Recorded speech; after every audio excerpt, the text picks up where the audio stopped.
While Taliban's subsistence and training in the last 2 decades was largely being taken care of by Islamabad, it is now providing them military support too in waging a war against Kabul. Vice President of Afghanistan Amrullah Saleh has accused Islamabad of intimidating Kabul with airstrike consequences for retaliating to the Taliban's territory capturing spree. Afghanistan says Pakistan's nefarious agenda vis-a-vis Afghanistan stands exposed today. An ill-equipped Kabul has also urged regional and global powers to assist Afghanistan in the larger interest of the region and the world.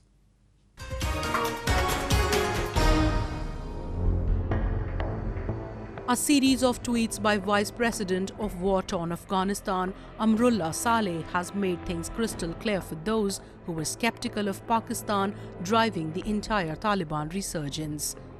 An airstrike by Pak Air Force would follow if Kabul tried to dislodge Taliban from its border with Pakistan, said an official Pakistani statement, according to Saleh.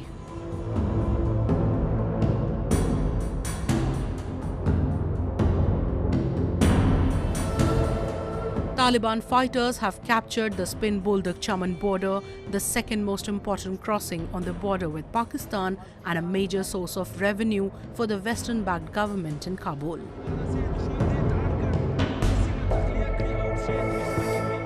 Although Kabul has claimed that its security forces had retaken control of the town hours after the Taliban seized it, Taliban spokesman Zabihullah Mujahid dismissed that and said his forces still held it, and as a result, common people are suffering.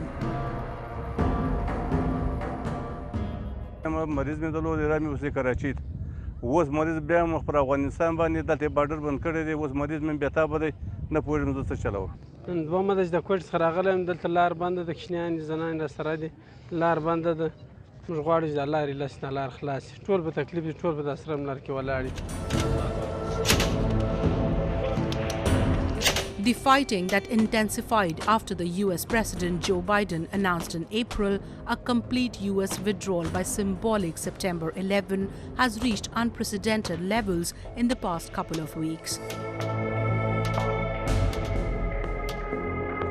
While Taliban claims to have captured around 200 districts, Kabul has been denying their claims, with counterclaims of reclaiming many of the captured territories.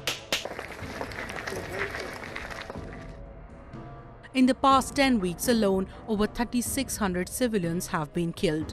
The country has also lost 1,000 soldiers since then, 200,000 people being displaced internally, and conflict in 150 districts.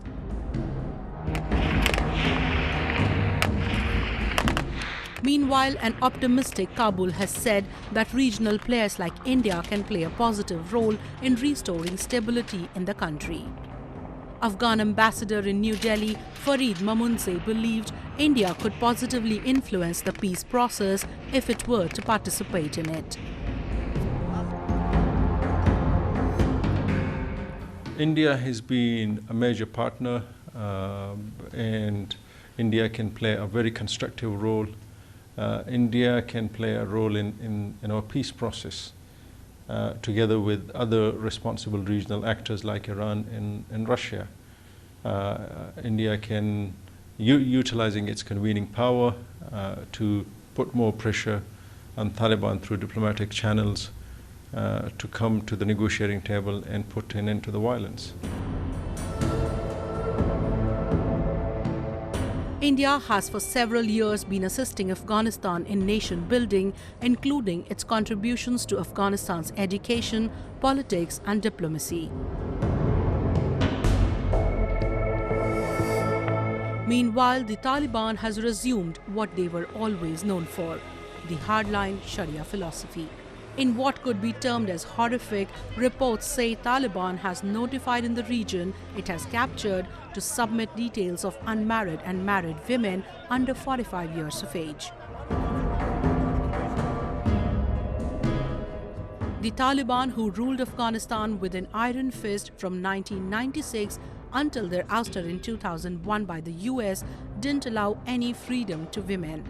They were forced to cover from head to foot, were not allowed to leave their houses without a male companion, and were not allowed to work.